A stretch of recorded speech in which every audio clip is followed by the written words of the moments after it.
Docteur Miralles, vous êtes médecin esthétique. Avoir de belles lèvres, aujourd'hui, c'est très tendance? Oui, c'est très tendance, mais je pense que d'avoir des belles lèvres, ça a toujours été tendance. Il n'y a qu'à regarder des Audrey Hepburn, des Sophia Loren et des anciennes actrices qui étaient magnifiques. Et il y avait Elizabeth Taylor, par exemple. C'est toujours un signe de sensualité, la lèvre, et de séduction. Donc oui, c'est toujours tendance. Le problème, c'est que maintenant, c'est tendance et parfois dans l'excès. Ce que moi, j'aime pas. Voilà.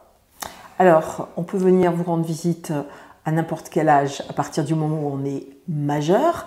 Vous allez effectuer le même travail sur des personnes jeunes que sur des personnes moins jeunes? Non, on travaille différemment. La patiente moins jeune, d'abord, elle a le code barre au-dessus de la lèvre, donc ça, il faut le travailler. Elle a un affinement de la lèvre qu'on va redynamiser, on va lui redonner sa lèvre d'avant. Une patiente, par exemple, de 50-60 ans, serait, pour moi, et mes patients me connaissent, donc peut-être que d'autres médecins le font, mais ça, chacun fait ce qu'il veut et chacun a sa patientèle qui lui correspond.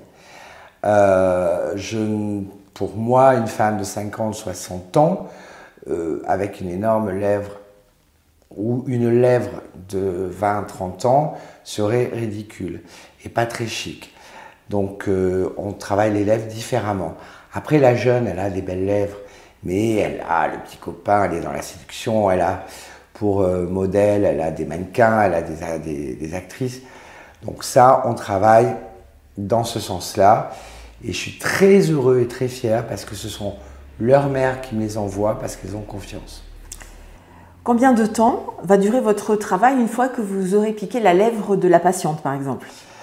Alors, le temps, c'est 1 an. Alors, souvent, moi, je revois toujours mes patientes pour des retouches 1 mois après l'injection parce qu'on peut rajouter, c'est plus facile que d'enlever.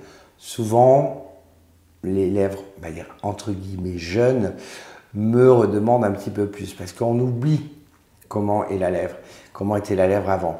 Et ça, c'est le danger, parce qu'en fait, on veut toujours en rajouter, et c'est comme ça qu'on se trouve comme certaines horreurs qui passent sur Instagram, où c'est vraiment terrible. Et une fois qu'on a fait la retouche, vous êtes tranquille 1 année. Voilà. Mais souvent, vous revenez à 6-8 mois, parce que, comme on a dit, c'est un pouvoir de séduction, et vous avez très peur de le perdre. Donc, vous êtes parfois angoissé. Vous pouvez revenir, mais parfois vous repartez sans rien. Vous savez comment ça marche. Après la piqûre, on peut parler, on peut manger, on peut boire. On peut tout faire. Pas des gros bisous par contre. Non, je rigole, vous pouvez aussi. Mais on peut manger, on peut boire, on peut tout faire. Il peut y avoir un petit gonflement, un petit œdème pendant 24-48 heures parce que c'est très inflammatoire une lèvre, ou pas, mais je préfère vous le dire. Et comme il y a l'anesthésiant dans l'acide hyaluronique, parce qu'il faut savoir que c'est de l'acide hyaluronique et ce n'est que ça. Il y a eu des gros problèmes avant avec des produits qui étaient définitifs. Donc c'est de l'acide hyaluronique. Et il y a un anesthésiant dedans, dont vous retrouvez pendant 20 minutes, 1/2 heure, comme chez le dentiste. On va parler maquillage, parce qu'on est fiers de ses lèvres. Ouais. Donc on va rentrer à la maison, pour les femmes, je précise, mais bon voilà. On fait des lèvres d'hommes. On fait des lèvres d'hommes, oui. on pourra l'évoquer lors d'un autre rendez-vous. Mais en revanche, on va peut-être éviter le rouge baiser. Pour parce que avant de faire votre lèvre, vous mettez un rouge très rouge baiser, comme vous dites, c'est joli, pour donner l'impression que votre lèvre est gonflée. Une fois qu'elle est repulpée, vous évitez ce rouge à lèvres parce que là, ça va faire vraiment lèvres très repulpées. Voilà. Donc c'est un petit truc, il faut changer son rouge à lèvres et éviter le contour au crayon.